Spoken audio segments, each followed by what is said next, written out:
दिव्यांग बच्चों को शिक्षा देने के लिए नियुक्त किए गए विशेष शिक्षक इन दिनों खासी परेशानियों से गुजर रहे हैं।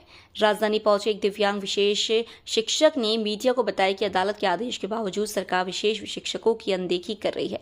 ना तो उन्हें मानदेय मिल रहा है और ना ही उन्हें नियमित किया जा रहा है। सर्वोच्च न्यायालय ने सरकार को 12 सप्ताह का वक्त दिया था, लेकिन 7 जून को यह समय सीमा बीतने के बाद भी सरकार ने इस और अभी तक कोई कदम नहीं उठाया है, जिससे विशेष शिक्षकों में काफी नाराजगी और भविष्य को लेकर चिंता है। कराना है कि दिव्यांग बच्चे जो शारीरिक मानसिक मूक बधिर अंधे बच्चे जो होते हैं उनकी शिक्षा के लिए विशेष शिक्षक रखे जाते हैं, जिनके मध्य प्रदेश में जिनकी सर्विस कंडीशन बहुत ज़्यादा मतलब पुअर है, उनको सिर्फ 14,000 रुपये प्रतिमाह मानदेय दिया जाता है और वो भी सिर्फ 7 से 8 महीने उनका कार्यकाल रहता है। बाकी 3-4 महीने वो बेरोज़गारी की स्थिति में वो रहते हैं, जिससे विशेष शिक्षकों का परिवार चलाना बहुत मुश्किल हो रहा है। और उनकी मतलब कि सर्विस कंडीशन एवं वेतनमान के लिए माननीय सर्वोच्च न्यायालय का आदेश भी आया है, जिस पर सरकार द्वारा कोई अमल अभी तक नहीं किया गया।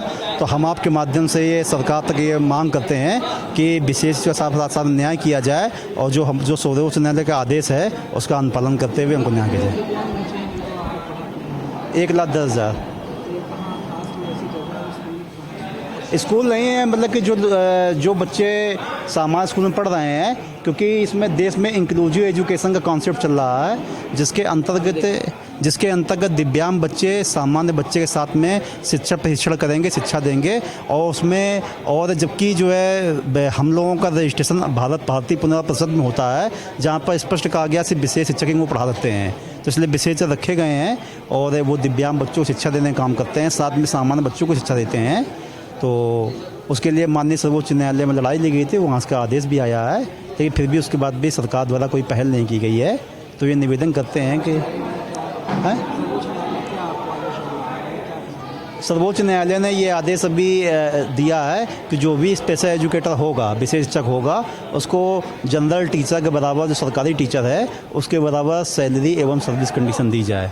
और भी 7 मार्च 2025 को आदेश आया है, जिसमें स्पष्ट कहा गया है कि पोस्ट सेंक्शन की जाए विशेष शिक्षकों की, और जो लोग काम कर रहे हैं उनको स्क्रीनिंग में डॉक्यूमेंट के वेरिफिकेशन करते हुए उनको पहले रेगुलर किया जाए।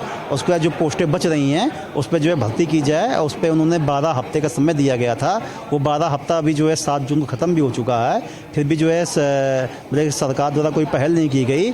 हमारे विशेष साथी जो है विभागों में कई बार गए, प्रयास किए, हम लोग करने का सोच रहे हैं। अगर हमारी मांगों पर विचार नहीं किया जाएगा तो आगे हम लोग मजबूर होकर धरना प्रदर्शन के लिए मजबूर होंगे और न्यायालय के शरण में जाएंगे। फिर सर, मेरा नाम जया शर्मा है, मैं स्पेशल एजुकेटर हूँ और अभी हमारे एमपी में जो स्पेशल एजुकेटर की कंडीशन है वो बहुत ज़्यादा ख़राब है। जब हमारी भर्ती की बात आई थी तो उस समय हमको बताया गया था कि 10 महीने का अनुबंध है हमारा, तो जिसमें हमको 6 महीने में ही निकाल दिया गया। हमारी अक्टूबर में ज्वाइनिंग हुई और हमको मार्च में आउट कर दिया गया। तो इस कारण हम दिव्यांग बच्चों को उतना शिक्षा भी नहीं दे पाए।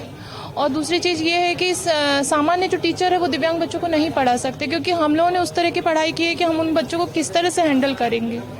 तो गवर्नमेंट को ये दिव्यांग बच्चों के लिए भी सोचना चाहिए, साथ में हमारे लिए भी सोचना चाहिए कि हम दिव्यांग बच्चों की सेवा कर रहे हैं तो किस तरह से हमें भी उसका बेनिफिट मिले। ऊपर वाला तो हमारा देख ही रहा है कि हमको उसका पुण्य फल मिलेगा। 10 महीने जी सर, 6 महीने 7 महीने ज़्यादा से ज़्यादा। उसके बाद अभी सर हमको 14 मिल रही है सैलरी, लेकिन जब ये लेटर आया था उस समय 7,000 इसमें डिसाइड की थी। और 7 के बाद हमको जो पहली सैलरी जो आई थी वो 9,000 आई थी, और उस समय हमको पता चला कि हमारी सैलरी जो है वो 14,000 है। हम लोग 232 शिक्षक हैं अभी।